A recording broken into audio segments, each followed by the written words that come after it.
Hallelujah. ਪਰਮੇਸ਼ਰ ਦਾ ਧੰਨਵਾਦ ਕਰਦੇ ਹਾਂ ਅੱਜ ਦੇ ਦਿਨ ਦੇ ਲਈ। ਪਰਮੇਸ਼ਰ ਨੇ ਫਿਰ ਸਾਨੂੰ ਸਮਾਂ ਦਿੱਤਾ ਕਿ ਉਸਦੇ ਵਚਨ ਦੇ ਵਿੱਚੋਂ ਅਸੀਂ ਕੁਝ ਗੱਲਾਂ ਨੂੰ ਦੇਖ ਸਕੀਏ। ਜਿਸ ਤਰ੍ਹਾਂ ਅਸੀਂ ਬੀਤ ਚੁੱਕੇ ਸਮੇਂ ਵਿੱਚ ਦੇਖਿਆ ਕਿ ਪਰਮੇਸ਼ਰ ਨੇ ਜਿਹੜਾ ਆਦਮ ਸੀਗਾ, ਇਨਸਾਨ ਸੀਗਾ, ਉਸਨੂੰ ਆਪਣੇ ਸਰੂਪ 'ਤੇ, ਆਪਣੀ ਸਮਾਨਤਾ 'ਤੇ ਬਣਾਇਆ ਸੀਗਾ। ਪਰ ਜਿਹੜਾ ਆਦਮ ਸੀਗਾ, ਜਦੋਂ ਉਸਨੇ ਗਲਤੀ ਕੀਤੀ ਤਾਂ ਉਸ ਦੇ ਵਿੱਚੋਂ ਪਵਿੱਤਰ ਆਤਮਾ ਜਿਹੜਾ ਸੀਗਾ ਉਸਨੂੰ ਛੱਡ ਕੇ ਚਲਾ ਗਿਆ ਸੀਗਾ। ਅਤੇ ਆਦਮ ਫਿਰ ਉਸ ਤੋਂ ਬਾਅਦ ਜਿਹੜਾ ਸੀਗਾ ਉਸ ਅਦਨ ਦੀ ਬਾਟਿਕਾ ਦੇ ਵਿੱਚੋਂ ਬਾਹਰ ਆ ਗਿਆ। ਜਿਹੜਾ ਪਰਮੇਸ਼ਰ ਨੇ ਆਦਮ ਨੂੰ ਆਪਣੇ ਸਰੂਪ ਉੱਤੇ ਬਣਾਇਆ ਸੀਗਾ, ਉਸ ਸਰੂਪ ਦੇ ਵਿੱਚੋਂ ਉਹ ਬਾਹਰ ਨਿਕਲਿਆ ਆਇਆ ਸੀਗਾ। ਮਤਲਬ ਉਸ ਦੇ ਵਿੱਚੋਂ ਜਦੋਂ ਪਵਿੱਤਰ ਆਤਮਾ ਚਲਾ ਗਿਆ ਸੀਗਾ, ਉਹ ਸਿਰਫ ਇੱਕ ਸਰੀਰ ਅਤੇ ਉਸਦਾ ਇਨਸਾਨ ਦਾ ਆਤਮਾ ਉਸ ਦੇ ਵਿੱਚ ਰਹਿ ਗਿਆ ਸੀਗਾ। ਪਰਮੇਸ਼ਰ ਦਾ ਆਤਮਾ, ਪਵਿੱਤਰ ਆਤਮਾ ਉਸ ਨੂੰ ਛੱਡ ਕੇ ਚਲਾ ਗਿਆ ਸੀਗਾ। ਫਿਰ ਉਸ ਤੋਂ ਬਾਅਦ ਜਦੋਂ ਆਦਮ ਬਾਹਰ ਆਇਆ, ਉਸ ਆਦਮ ਦੀ ਬਾਟਿਕਾ ਦੇ ਵਿੱਚੋਂ ਬਾਹਰ ਨਿਕਲਿਆ ਆ, ਅਤੇ ਬਾਹਰ ਆ ਕੇ ਜਦੋਂ ਉਸਨੇ ਬੱਚਿਆਂ ਨੂੰ ਜਨਮ ਦਿੱਤਾ ਤਾਂ ਕੀ ਹੋਇਆ? ਜਦੋਂ ਆਦਮ ਦੀ ਅੱਗੇ ਵੰਸ਼ ਪੈਦਾ ਹੋਈ, ਉਸ ਵੰਸ਼ ਦੇ ਵਿੱਚੋਂ ਜਿਹੜੇ ਲੋਕ ਪੈਦਾ ਹੋਏ, ਸਭ ਤੋਂ ਪਹਿਲਾਂ ਕਾਇਨ ਅਤੇ ਹਾਵਲ ਪੈਦਾ ਹੋਇਆ। ਅਤੇ ਉਸ ਦੀ ਜਿਹੜੀ ਜਨਰੇਸ਼ਨ ਸੀਗੀ, ਉਸ ਦੇ ਵਿੱਚ ਉਸਦੇ ਜਿਹੜੇ ਬੱਚੇ ਸੀਗੇ, ਉਸ ਦੇ ਵਿੱਚ ਮਤਲਬ ਜਦੋਂ ਉਸਨੇ ਪਾਪ ਕਰ ਦਿੱਤਾ, ਆਦਮ ਨੇ, ਉਸ ਪਾਪ ਦਾ ਸ਼ਰਾਪ ਕਹਿ ਸਕਦੇ ਹਾਂ, ਉਹ ਪੀੜ੍ਹੀ ਦਰ ਪੀੜ੍ਹੀ ਚੱਲਦਾ ਗਿਆ। ਆਦਮ ਪਰਮੇਸ਼ਰ ਦੀ ਉਪਸਥਿਤੀ ਤੋਂ ਬਾਹਰ ਆ ਗਿਆ ਸੀਗਾ, ਪਰ ਜਿਹੜੇ ਉਸਦੇ ਬੱਚੇ ਸੀਗੇ ਉਹ ਵੀ ਨਾਲ ਹੀ ਪਰਮੇਸ਼ਰ ਦੀ ਉਪਸਥਿਤੀ ਤੋਂ ਬਾਹਰ ਆ ਗਏ ਸੀਗੇ। ਅਤੇ ਉਹਨਾਂ ਦੇ ਵਿੱਚ ਜਿਹੜੇ ਉਸਦੇ ਬੱਚੇ ਸੀਗੇ, ਉਸ ਦੇ ਵਿੱਚ ਕਈ ਤਰ੍ਹਾਂ ਦੇ ਕਈ ਤਾਂ ਪਰਮੇਸ਼ਰ ਦੇ ਨਾਲ ਚੱਲਣ ਵਾਲੇ ਸੀਗੇ ਅਤੇ ਕਈ ਪਰਮੇਸ਼ਰ ਤੋਂ ਉਲਟ ਚੱਲਣ ਵਾਲੇ ਸੀਗੇ। ਹਾਲੇਲੂਇਆ। ਅਤੇ ਅੱਜ ਅਸੀਂ ਦੇਖਾਂਗੇ ਕਿ ਅਸੀਂ ਪਰਮੇਸ਼ਰ ਦੇ ਨਾਲ ਚੱਲਣ ਵਾਲੇ ਹਾਂ ਕਿ ਪਰਮੇਸ਼ਰ ਦੇ ਉਲਟ ਚੱਲਣ ਵਾਲੇ ਹਾਂ, ਕਿ ਪਰਮੇਸ਼ਰ ਦੇ ਖਿਲਾਫ ਚੱਲਣ ਵਾਲੇ ਹਾਂ। ਅਤੇ ਜਦੋਂ ਆਦਮ ਬਾਗ ਦੇ ਵਿੱਚੋਂ ਬਾਹਰ ਆ ਗਿਆ, ਉਸ ਅਦਨ ਦੀ ਬਾਟਿਕਾ ਦੇ ਵਿੱਚੋਂ ਬਾਹਰ ਆ ਗਿਆ, ਉਸਨੇ ਪਾਪ ਕਰ ਲਿਆ। ਜਦੋਂ ਉਹ ਬਾਹਰ ਆਇਆ ਤਾਂ ਕੀ ਹੋਇਆ? ਜਦੋਂ ਅਸੀਂ ਉਤਪਤ ਦੀ ਕਿਤਾਬ ਉਸ ਦਾ 4 ਅਧਿਆਏ ਪੜ੍ਹਦੇ ਹਾਂ ਤਾਂ ਉੱਥੇ ਮਿਲਦਾ ਆ, ਤਦ ਆਦਮ ਨੇ ਆਪਣੀ ਪਤਨੀ ਨਾਲ ਸੰਗ ਕੀਤਾ ਅਤੇ ਉਹ ਗਰਭਵਤੀ ਹੋਈ। ਉਸ ਨੇ ਇੱਕ ਪੁੱਤਰ ਨੂੰ ਜਨਮ ਦਿੱਤਾ। ਉਸ ਨੇ ਆਪਣੇ ਪੁੱਤਰ ਦਾ ਨਾਂ ਜਨਮ ਦਿੱਤਾ ਅਤੇ ਕਿਹਾ, ਪ੍ਰਭੂ ਵੱਲੋਂ ਮੈਨੂੰ ਇਹ ਪੁੱਤਰ ਦੀ ਦਾਤ ਮਿਲੀ ਹੈ। ਇਸ ਲਈ ਉਸਨੇ ਉਸ ਦਾ ਨਾਂ ਕਾਇਨ ਰੱਖਿਆ। ਹਵਾ ਨੇ ਇਸ ਦੇ ਪਿੱਛੋਂ ਇੱਕ ਹੋਰ ਪੁੱਤਰ ਨੂੰ ਜਨਮ ਦਿੱਤਾ ਅਤੇ ਉਸ ਨੇ ਉਸ ਦਾ ਨਾਮ ਹਾਵਲ ਰੱਖਿਆ। ਜਦੋਂ ਕਾਇਨ ਅਤੇ ਹਾਵਲ ਪੈਦਾ ਹੋਏ, ਜਿਹੜਾ ਕਾਇਨ ਸੀਗਾ ਉਹ ਖੇਤੀਬਾੜੀ ਕਰਦਾ ਸੀਗਾ, ਅਤੇ ਜਿਹੜਾ ਹਾਵਲ ਸੀਗਾ ਉਹ ਆਜੜੀ ਸੀਗਾ। ਮਤਲਬ ਉਹ ਭੇਡਾਂ ਬੱਕਰੀਆਂ ਇੱਦਾਂ ਚਾਰਦਾ ਹੁੰਦਾ ਸੀਗਾ। ਅਤੇ ਇੱਕ ਵਾਰ ਕੀ ਹੋਇਆ, ਆਦਮ ਅਤੇ ਹਵਾ ਨੇ ਕਾਇਨ ਅਤੇ ਹਾਵਲ ਨੂੰ ਕਿਹਾ ਕਿ ਅਸੀਂ ਅੱਜ ਪਰਮੇਸ਼ਰ ਦੇ ਸਾਹਮਣੇ ਕੀ ਕਰਨੀ ਆ? ਭੇਟ ਚੜਾਉਣੀ ਆ।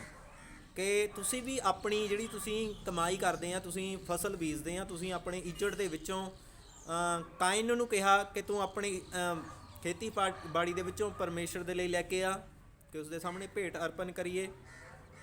ਫਿਰ ਜਿਹੜਾ ਹਾਵਲ ਸੀਗਾ ਉਸ ਨੂੰ ਵੀ ਕਿਹਾ ਕਿ ਤੂੰ ਆਪਣੇ ਇੱਜੜ ਦੇ ਵਿੱਚੋਂ ਕੀ ਕਰ, ਕੋਈ ਲੇਲਾ ਲੈ ਕੇ ਆ ਕਿ ਪਰਮੇਸ਼ਰ ਦੇ ਸਾਹਮਣੇ ਚੜਾਈਏ।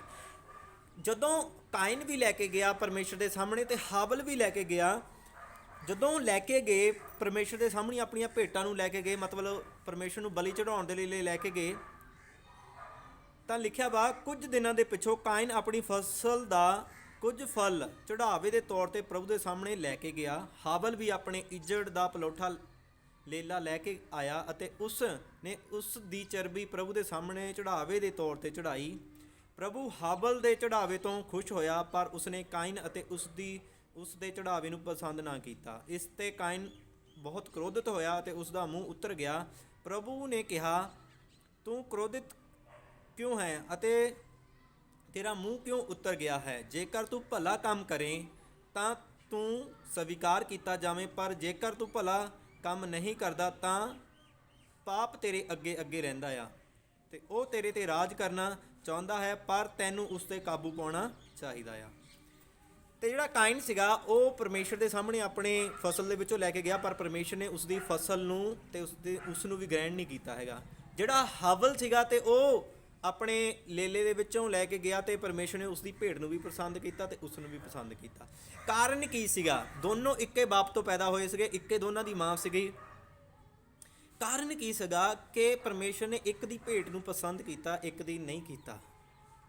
ਕਿਉਂਕਿ ਜਦੋਂ ਆਦਮ ਉਸ ਬਾਗ ਦੇ ਵਿੱਚੋਂ ਪਰਮੇਸ਼ਰ ਦੀ ਹਜ਼ੂਰੀ ਦੇ ਵਿੱਚੋਂ ਬਾਹਰ ਆ ਗਿਆ ਸੀਗਾ ਤੇ ਉਹਨਾਂ ਦੀ ਜਦੋਂ ਉਹ ਗਲਤੀ ਕੀਤੀ, ਪਾਪ ਕੀਤਾ, ਤੇ ਜਿਹੜਾ ਆਦਮ ਸੀਗਾ ਤੇ ਆਦਮ ਦੀ ਸੋਚ ਦੇ ਵਿੱਚ ਗਾਹਾਂ ਉਹਦੇ ਜਿੰਨੇ ਵੀ ਵੰਸ਼ ਪੈਦਾ ਹੋਏ, ਉਸ ਸੋਚ ਤੇ ਉਹਨਾਂ ਦੀ ਮਾਈਂਡ ਦੇ ਵਿੱਚ ਸ਼ੈਤਾਨ ਨੇ ਕਬਜ਼ਾ ਕਰ ਲਿਆ ਸੀਗਾ। ਕਿਉਂਕਿ ਜਦੋਂ ਪਵਿੱਤਰ ਆਤਮਾ ਆਦਮ ਦੇ ਵਿੱਚੋਂ ਨਿਕਲ ਗਿਆ ਤਾਂ ਫਿਰ ਸ਼ੈਤਾਨ ਨੇ ਉਸ ਖਾਲੀ ਜਗ੍ਹਾ ਦੇ ਵਿੱਚ ਸ਼ੈਤਾਨ ਆ ਜਾਂਦਾ ਆ। ਜਦੋਂ ਇੱਕ ਇਨਸਾਨ ਦੇ ਅੰਦਰ ਪਵਿੱਤਰ ਆਤਮਾ ਆ, ਉਹਦੀ ਜ਼ਿੰਦਗੀ ਦੇ ਵਿੱਚ ਸ਼ੈਤਾਨ ਕਾਰਿਆ ਨਹੀਂ ਕਰਦਾ। ਜਦੋਂ ਇੱਕ ਇਨਸਾਨ ਅੰਦਰ ਖਾਲੀ ਆ, ਉਹਦੇ ਅੰਦਰ ਪਵਿੱਤਰ ਆਤਮਾ ਨਹੀਂ, ਸ਼ੈਤਾਨ ਆ ਜਾਂਦਾ ਆ। ਜਿਹੜਾ ਕਾਇਨ ਸੀਗਾ, ਉਸ ਦਾ ਜਿਹੜਾ ਮਨ ਸੀਗਾ ਉਹ ਪਵਿੱਤਰ ਆਤਮਾ ਤੋਂ ਰਹਿਤ ਸੀਗੇ। ਅਦਨ ਦੀ ਵਾਟਿਕਾ ਦੇ ਵਿੱਚ ਕੀ ਹੋ ਗਏ? ਉਹ ਛੱਡ ਕੇ ਉਸ ਨੂੰ ਪਵਿੱਤਰ ਆਤਮਾ ਚਲਾ ਗਿਆ ਸੀਗਾ। ਤੇ ਕਾਇਨ ਤੇ ਹਾਵਲ ਦੋਨੇ ਪਰਮੇਸ਼ਰ ਦੇ ਸਾਹਮਣੇ ਜਦੋਂ ਭੇਟ ਲੈ ਕੇ ਆਏ ਤੇ ਪਰਮੇਸ਼ਰ ਨੇ ਹਾਵਲ ਦੀ ਭੇਟ ਨੂੰ ਪਸੰਦ ਕੀਤਾ। ਇਸ ਲਈ ਨਹੀਂ ਪਸੰਦ ਕੀਤਾ ਕਿ ਉਸਨੇ ਇੱਕ ਮਾਸ ਚੜਾਇਆ ਜਾਂ ਬੱਕਰਾ ਜਾਂ ਲੇਲਾ ਚੜਾਇਆ, ਭੇਟ ਚੜਾਈ, ਨਹੀਂ। ਇਸ ਲਈ ਪਰਮੇਸ਼ਰ ਖੁਸ਼ ਨਹੀਂ ਹੋਇਆ। ਪਰਮੇਸ਼ਰ ਨੇ ਜਿਹੜਾ ਕਾਇਨ ਸੀਗਾ, ਕਾਇਨ ਦੀ ਭੇਟ ਤੋਂ ਕਿਉਂ ਪਸੰਦ ਨਹੀਂ ਹੋਇਆ? ਇਹਦੇ ਵਿੱਚ ਰੀਜ਼ਨ ਸੀਗਾ ਕਿਉਂਕਿ ਉਸ ਦੇ ਮਨ ਦੇ ਵਿੱਚ ਜਦੋਂ ਆਦਮ ਤੇ ਹਵਾ, ਉਹਨਾਂ ਨੂੰ ਆਦਮ ਤੇ ਹਵਾ ਨੇ ਕਿਹਾ, ਉਹਨਾਂ ਦੇ ਮਾਤਾ ਪਿਤਾ ਨੇ ਕਿਹਾ ਕਿ ਤੁਸੀਂ ਅੱਜ ਕੀ ਕਰਨਾ ਆ, ਆਪਣੀਆਂ ਭੇਟਾਂ ਦੇ ਵਿੱਚੋਂ, ਆਪਣੇ ਇੱਜੜ ਦੇ ਵਿੱਚੋਂ, ਆਪਣੀ ਫਸਲ ਦੇ ਵਿੱਚੋਂ ਲੈ ਕੇ ਆਉਣਾ। ਤੇ ਜਿਹੜਾ ਕਾਇਨ ਸੀਗਾ ਉਹ ਕੁੜਕੜਾਉਂਦਾ ਸੀਗਾ ਮਨ ਦੇ ਵਿੱਚ। ਉਹ ਅੰਦਰੋਂ ਕੁਝ ਗੱਲਾਂ ਕਰਦਾ ਸੀਗਾ, ਕੁੜਕੜਾਉਂਦਾ ਸੀਗਾ। ਉਹਨਾਂ ਦੇ ਵਿੱਚ ਕੀ ਸੀਗਾ? ਉਸ ਕੁੜਕੜਾਹਟ ਦੇ ਵਿੱਚ ਕੀ ਸੀ ਕਿ ਜਿਹੜੀ ਉਹ ਫਸਲ ਬੀਜਦਾ ਸੀਗਾ, ਉਹਦੇ ਮਨ ਵਿੱਚ ਇਹ ਸੀਗਾ ਕਿ ਮਿਹਨਤ ਮੈਂ ਕਰ ਰਿਹਾ ਆ, ਮਿਹਨਤ ਮੈਂ ਕਰ ਰਿਹਾ, ਫਸਲ ਮੈਂ ਬੀਜ ਰਿਹਾ ਆ। ਤੇ ਇਹ ਪਰਮੇਸ਼ਰ ਦੇ ਸਾਹਮਣੇ ਚੜਾਈ ਜਾਂਦੇ ਆ ਸਾਰਾ ਕੁਝ, ਫਸਲ ਵੀ, ਭੇਟ ਵੀ, ਕਿ ਮਿਹਨਤ ਮੈਂ ਕਰ ਰਿਹਾ, ਇਹ ਦੇਖਭਾਲ ਮੈਂ ਕਰਦਾ, ਜੰਗਲੀ ਜਾਨਵਰਾਂ ਤੋਂ ਫਸਲ ਨੂੰ ਮੈਂ ਬਚਾਉਂਦਾ ਆ, ਕਿ ਇਹ ਐਵੇਂ ਪਰਮੇਸ਼ਰ ਦੇ ਸਾਹਮਣੇ ਚੜਾਈ ਜਾਂਦੇ ਆ। ਅਸਲ ਵਿੱਚ ਉਸ ਦੀ ਜਿਹੜੀ ਭੇਟ ਸੀਗੀ ਉਹ ਦੇਣਾ ਨਹੀਂ ਸੀਗਾ ਚਾਹੁੰਦਾ। ਤੇ ਜਦੋਂ ਪਰਮੇਸ਼ਰ ਦੇ ਆਪਣੇ ਮਾਤਾ ਪਿਤਾ ਦੇ ਕਹਿਣ ਤੇ ਉਹ ਭੇਟ ਲੈ ਕੇ ਆਇਆ ਤਾਂ ਪਰਮੇਸ਼ਰ ਨੇ ਉਸ ਦੀ ਭੇਟ ਨੂੰ ਸਵੀਕਾਰ ਨਹੀਂ ਕੀਤਾ। ਹਾਲੇਲੂਇਆ। ਕਿਉਂਕਿ ਜਦੋਂ ਅਸੀਂ ਕਿਸੇ ਦੇ ਕਹਿਣ ਤੇ ਕਰਾਂਗੇ ਤਾਂ ਪਰਮੇਸ਼ਰ ਖੁਸ਼ ਨਹੀਂ ਹੋਏਗਾ। ਜਦੋਂ ਜਿਹੜਾ ਹਾਵਲ ਸੀਗਾ, ਹਾਵਲ ਉਹ ਗਿਆ, ਉਹ ਵੀ ਆਪਣੇ ਮਾਤਾ ਪਿਤਾ ਦੇ ਕਹਿਣ ਤੇ, ਪਰ ਉਸ ਦੀ ਅੰਦਰੋਂ ਚਾਹਤ ਸੀਗੀ ਪਰਮੇਸ਼ਰ ਦੇ ਪ੍ਰਤੀ। ਜਦੋਂ ਆਦਮ ਤੇ ਹਵਾ ਉਸ ਬਾਗ ਦੇ ਵਿੱਚੋਂ ਬਾਹਰ ਆਏ ਤੇ ਦੋ ਤਰ੍ਹਾਂ ਦੇ ਲੋਕ ਪੈਦਾ ਹੋਏ। ਇੱਕ ਪਰਮੇਸ਼ਰ ਦੇ ਨਾਲ ਚੱਲਣ ਵਾਲਾ, ਪਰਮੇਸ਼ਰ ਦੇ ਪ੍ਰਤੀ ਚਾਹਤ ਰੱਖਣ ਵਾਲਾ। ਇੱਕ ਕਾਇਨ ਵਰਗਾ ਕਿ ਜਿਹੜਾ ਪਰਮੇਸ਼ਰ ਤੋਂ ਥੋੜ੍ਹਾ ਦੂਰ ਸੀ, ਨਫ਼ਰਤ ਵਾਲਾ ਸੀਗਾ, ਤੇ ਉਸ ਦਾ ਸੁਭਾਅ ਇਹੋ ਜਿਹਾ ਸੀਗਾ ਕਿ ਉਹ ਜ਼ਿਆਦਾ ਕਿਸੇ ਨੂੰ ਮਿਲਦਾ ਨਹੀਂ ਸੀਗਾ। ਦੋ ਤਰ੍ਹਾਂ ਦੇ ਆਦਮ ਤੋਂ ਇਨਸਾਨ ਪੈਦਾ ਹੋਏ, ਇੱਕ ਕਾਇਨ ਤੇ ਹਾਵਲ। ਕਾਇਨ ਦੇ ਵਿੱਚ ਜਿਹੜਾ ਸੀਗਾ ਉਹ ਪਰਮੇਸ਼ਰ ਤੋਂ ਉਲਟ ਚੱਲਦਾ ਸੀਗਾ, ਪਰਮੇਸ਼ਰ ਦੇ ਨਾਲ ਰਹਿਣਾ ਪਸੰਦ ਨਹੀਂ ਸੀਗਾ ਕਰਦਾ। ਉਹ ਆਪਣੇ ਉੱਤੇ ਮਾਣ ਕਰਦਾ ਸੀਗਾ ਕਿ ਮੈਂ ਜੋ ਕਰਦਾ ਮੈਂ ਕਰਦਾ। ਪਰ ਜਿਹੜਾ ਕਾਇਨ ਹਾਵਲ ਸੀਗਾ ਉਹ ਪਰਮੇਸ਼ਰ ਦੇ ਨਾਲ ਚੱਲਣਾ ਚਾਹੁੰਦਾ ਸੀਗਾ ਤੇ ਪਰਮੇਸ਼ਰ ਦੀ ਹਜ਼ੂਰੀ ਦੇ ਵਿੱਚ ਰਹਿੰਦਾ ਸੀਗਾ ਤੇ ਉਹ ਪਰਮੇਸ਼ਰ ਦਾ ਭੈ ਰੱਖਣ ਵਾਲਾ ਇੱਕ ਇਨਸਾਨ ਸੀਗਾ। ਅੱਜ ਅਸੀਂ ਇਹ ਦੇਖਣਾ ਕਿ ਅਸੀਂ ਕਿਹੋ ਜਿਹੇ ਪੈਦਾ ਹੋਏ ਹਾਂ, ਕਿ ਅਸੀਂ ਕਾਇਨ ਵਰਗੇ ਹਾਂ ਕਿ ਹਾਵਲ ਵਰਗੇ ਹਾਂ। ਅਸੀਂ ਤੁਲਨਾ ਕਰਨੀ ਆ ਕਿ ਅਸੀਂ ਪਰਮੇਸ਼ਰ ਦੇ ਨਾਲ ਕਿਸ ਤਰ੍ਹਾਂ ਉਸ ਦੇ ਲਈ ਕੀ ਆਪਣੇ ਦਿਲ ਦੇ ਵਿੱਚ ਰੱਖ ਰਹੇ ਹਾਂ ਚਾਹਤ। ਸਿਰਫ ਪਰਮੇਸ਼ਰ ਆਪਣੇ ਜੋ ਅਸੀਂ ਹੋਂਠਾਂ ਤੋਂ ਬੋਲਦੇ ਹਾਂ ਉਹਨਾਂ ਗੱਲਾਂ ਨੂੰ ਪਰਮੇਸ਼ਰ ਨੋਟਿਸ ਨਹੀਂ ਕਰਦਾ। ਜੋ ਸਾਡੇ ਅੰਦਰ ਚੱਲਦਾ ਆ ਪਰਮੇਸ਼ਰ ਉਹਨਾਂ ਚੀਜ਼ਾਂ ਨੂੰ ਨੋਟਿਸ ਕਰਦਾ ਆ। ਹਾਲੇਲੂਇਆ। ਤਾਂ ਹੀ ਬਾਈਬਲ ਦੇ ਵਿੱਚ ਗਿਆ ਪਰਮੇਸ਼ਰ ਕਹਿੰਦਾ ਇਹਨਾਂ ਲੋਕਾਂ ਦਾ, ਇਹ ਲੋਕ ਮੇਰਾ ਮੂੰਹ ਤੋਂ ਤਾਂ ਆਦਰ ਕਰਦੇ ਹਨ ਪਰ ਇਹਨਾਂ ਦਾ ਜਿਹੜਾ ਦਿਲ ਹੈ ਮੇਰੇ ਤੋਂ ਕੀ ਆ, ਦੂਰ ਹੈ। ਅਸੀਂ ਕਿਹੋ ਜਿਹੇ ਲੋਕਾਂ ਦੇ ਵਿੱਚ ਸ਼ਾਮਲ ਹਾਂ ਕਿ ਕਿਤੇ ਅਸੀਂ ਉਹਨਾਂ ਲੋਕਾਂ ਦੇ ਵਿੱਚ ਸ਼ਾਮਲ ਤਾਂ ਨਹੀਂ ਕਿ ਜਿਹੜੇ ਮੂੰਹ ਤੋਂ ਪਰਮੇਸ਼ਰ ਦੀ ਵਡਿਆਈ ਕਰਦੇ ਆ, ਮੂੰਹ ਤੋਂ ਹਾਲੇਲੂਇਆ ਹਾਲੇਲੂਇਆ ਬੋਲਦੇ ਆ, ਮੂੰਹ ਤੋਂ ਜੈ ਮਸੀਹ ਦੀ ਬੋਲਦੇ ਆ, ਮੂੰਹ ਤੋਂ ਕ੍ਰਿਸਮਸ ਬੋਲਦੇ ਆ, ਮੈਰੀ ਕ੍ਰਿਸਮਸ, ਤੇ ਦਿਲ ਤੋਂ ਉਹਨਾਂ ਦਾ ਜਿਹੜਾ ਦਿਲ ਆ ਕੁਛ ਹੋਰ ਹੈ। ਤੇ ਅਗਰ ਉਹ ਇੱਕ ਇਨਸਾਨ ਇਹੋ ਜਿਹਾ ਵਿਹਾਰ ਕਰਦਾ ਆ ਕਿ ਮੂੰਹ ਤੋਂ ਸਿਰਫ ਵਡਿਆਈ ਕਰਨ ਵਾਲਾ, ਉਹ ਕਾਇਨ ਵਰਗਾ ਆ। ਤੇ ਜਿਹੜਾ ਇਨਸਾਨ ਦਿਲ ਤੋਂ ਪਰਮੇਸ਼ਰ ਦੇ ਨਾਲ ਆਪਣਾ ਰਿਸ਼ਤਾ ਜੋੜਦਾ ਆ, ਉਹ ਪਰਮੇਸ਼ਰ ਨੂੰ ਆਪਣਾ ਸਾਰਾ ਕੁਝ ਦੇਣ ਦੇ ਲਈ ਤਿਆਰ ਆ, ਪਰਮੇਸ਼ਰ ਦੇ ਨਾਲ ਚੱਲਣ ਦੇ ਲਈ ਤਿਆਰ ਹੈ, ਉਹ ਇੱਕ ਇਨਸਾਨ ਉਹ ਹਾਵਲ ਵਰਗਾ ਆ ਜਿਸ ਦੀ ਭੇਟ ਪਰਮੇਸ਼ਰ ਸਵੀਕਾਰ ਕਰਦਾ, ਜਿਸ ਨੇ ਪਰਮੇਸ਼ਰ ਦੀ ਭੇਟ, ਪਰਮੇਸ਼ਰ ਨੇ ਭੇਟ ਵੀ ਸਵੀਕਾਰ ਕੀਤੀ ਤੇ ਨਾਲ ਉਸ ਨੂੰ ਵੀ ਸਵੀਕਾਰ ਕੀਤਾ। ਹਾਲੇਲੂਇਆ। ਤੇ ਕਾਇਨ ਨੂੰ ਪਰਮੇਸ਼ਰ ਨੇ ਕੀ ਕਿਹਾ? ਕਹਿੰਦਾ ਕਾਇਨ ਨੂੰ ਕਿਹਾ, ਕਹਿੰਦਾ ਜੇ ਤੂੰ ਭਲਾ ਕੰਮ ਕਰੇ ਤਾਂ ਤੂੰ ਵੀ ਸਵੀਕਾਰ ਕੀਤਾ ਜਾਊਂਗਾ, ਤੇਰੀ ਭੇਟ ਵੀ ਸਵੀਕਾਰ ਕੀਤੀ ਜਾਊਂਗੀ। ਹਾਲੇਲੂਇਆ। ਤੇ ਆਦਮ ਤੋਂ ਦੋ ਤਰ੍ਹਾਂ ਦੇ ਵੰਸ਼ ਪੈਦਾ ਹੋਏ, ਦੋ ਤਰ੍ਹਾਂ ਦੇ ਇਨਸਾਨ ਪੈਦਾ ਹੋਏ ਆ। ਹਾਲੇਲੂਇਆ। ਉਹ ਦੁਨੀਆ ਦੇ ਵਿੱਚ ਅੱਜ ਵੀ ਆ। ਉਹ ਤੁਸੀਂ ਕਾਇਨ ਵੀ ਹੋ ਸਕਦੇ, ਤੁਸੀਂ ਹਾਬਲ ਵੀ ਹੋ ਸਕਦੇ ਹੋ। ਉਹ ਤੁਹਾਨੂੰ ਇਸ ਵਚਨ ਨੂੰ ਸੁਣ ਕੇ ਤੁਹਾਡੀ ਜ਼ਿੰਦਗੀ ਦੇ ਵਿੱਚ ਤੁਹਾਨੂੰ ਖੁਦ ਪਤਾ ਚੱਲ ਜਾਏਗਾ ਕਿ ਤੁਹਾਡਾ ਜਿਹੜਾ ਅੰਦਰ ਹੈ, ਤੁਹਾਡਾ ਵਿਵੇਕ ਹੈ, ਤੁਹਾਡਾ ਮਨ ਹੈ, ਉਹ ਕਿਹੋ ਜਿਹਾ ਆ। ਹਾਲੇਲੂਇਆ। ਅਸੀਂ ਕਿਹੋ ਜਿਹੇ ਹਾਂ ਪਰਮੇਸ਼ਰ ਦੇ ਨਾਲ, ਪਰਮੇਸ਼ਰ ਦੇ ਲੋਕਾਂ ਦੇ ਨਾਲ। ਹਾਲੇਲੂਇਆ। ਅਸੀਂ ਪਰਮੇਸ਼ਰ ਦੇ ਉਹ ਬਣਾਏ ਹੋਏ ਉਸ ਪਹਿਲੇ ਆਦਮ ਤੇ ਹਵਾ ਦੇ ਦੁਆਰਾ ਅਸੀਂ ਸੰਸਾਰ ਦੇ ਵਿੱਚ ਆਏ ਹਾਂ। ਪਰਮੇਸ਼ਰ ਦੀ ਉਸ ਰਚਨਾ ਦੇ ਵਿੱਚੋਂ ਅਸੀਂ ਇੱਕ ਅੰਸ਼ ਹਾਂ। ਹਾਲੇਲੂਇਆ। ਦੋ ਤਰ੍ਹਾਂ ਦੇ ਇਨਸਾਨ ਹੈ, ਇੱਕ ਤਾਂ ਕਾਇਨ ਪੈਦਾ ਹੋਇਆ, ਇੱਕ ਹਾਬਲ ਹੋਇਆ। ਤੇ ਉਸ ਤੋਂ ਵੀ ਅੱਗੇ ਪੈਦਾ ਹੋਏ, ਜਦੋਂ ਬਹੁਤ ਸਾਰੀ ਦੁਨੀਆ ਵੱਧ ਗਈ, ਕਾਇਨ ਤੇ ਹਾਬਲ ਦਾ ਅੱਗੇ ਵੰਸ਼ ਵੱਧਦਾ ਗਿਆ, ਦੁਨੀਆ ਉੱਤੇ ਇੰਨੇ ਲੋਕ ਭਰ ਗਏ, ਤਾਂ ਪਰਮੇਸ਼ਰ ਨੇ ਇੱਕ ਫੈਸਲਾ ਕੀਤਾ ਕਿ ਜਿਹੜੇ ਇਹ ਲੋਕ ਹੈ ਪਰਮੇਸ਼ਰ ਤੋਂ ਜਦੋਂ ਅਸੀਂ ਉਤਪਤ ਦੀ ਕਿਤਾਬ ਉਹਦਾ 8ਵਾਂ ਅਧਿਆਇ ਪੜ੍ਹਦੇ ਹਾਂ, ਤਾਂ ਜਦੋਂ 7ਵਾਂ ਅਤੇ 8ਵਾਂ ਅਧਿਆਇ ਪੜ੍ਹਦੇ ਹਾਂ, ਉੱਥੇ ਇੱਕ ਇਨਸਾਨ ਦੀ ਕਹਾਣੀ ਆਉਂਦੀ ਹੈ ਜਿਸ ਦਾ ਨਾਮ ਹੈਗਾ ਸੀਗਾ ਨੂਹ। ਅਤੇ ਨੂਹ ਦੇ ਸਮੇਂ ਲੋਕ ਇੰਨੀ ਸੀਗੇ, ਧਰਤੀ ਉੱਤੇ ਲੋਕ ਇੰਨੇ ਸੀਗੇ ਕਿ ਪਰਮੇਸ਼ਰ ਉਹਨਾਂ ਲੋਕਾਂ ਤੋਂ ਪ੍ਰਸੰਨ ਨਹੀਂ ਸੀਗਾ। ਜਦੋਂ ਅਸੀਂ 6 ਆਇਤ ਪੜ੍ਹਦੇ ਹਾਂ ਤਾਂ ਉੱਥੇ ਲਿਖਿਆ ਵਾ, ਜਦੋਂ ਮਨੁੱਖ ਸਾਰੀ ਧਰਤੀ 'ਤੇ ਫੈਲ ਗਏ ਤਾਂ ਉਹਨਾਂ ਦੇ ਘਰ ਧੀਆਂ ਨੇ ਜਨਮ ਵੀ ਲਏ। ਸੌਰੀ, ਇੱਕ ਮਿੰਟ।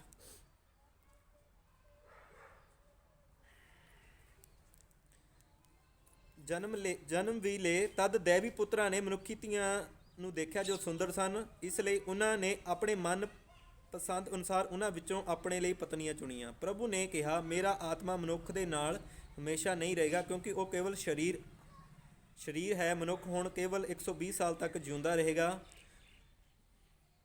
ਤਾਂ ਅੱਗੇ ਕੀ ਹੋਇਆ? ਜਦੋਂ 6 ਆਇਤ ਪੜ੍ਹਦੇ ਹਾਂ, ਪ੍ਰਭੂ ਨੂੰ ਬਹੁਤ ਬੁਰਾ ਲੱਗਾ ਕਿ ਉਸਨੇ ਕਿਉਂ ਮਨੁੱਖ ਨੂੰ ਬਣਾਇਆ।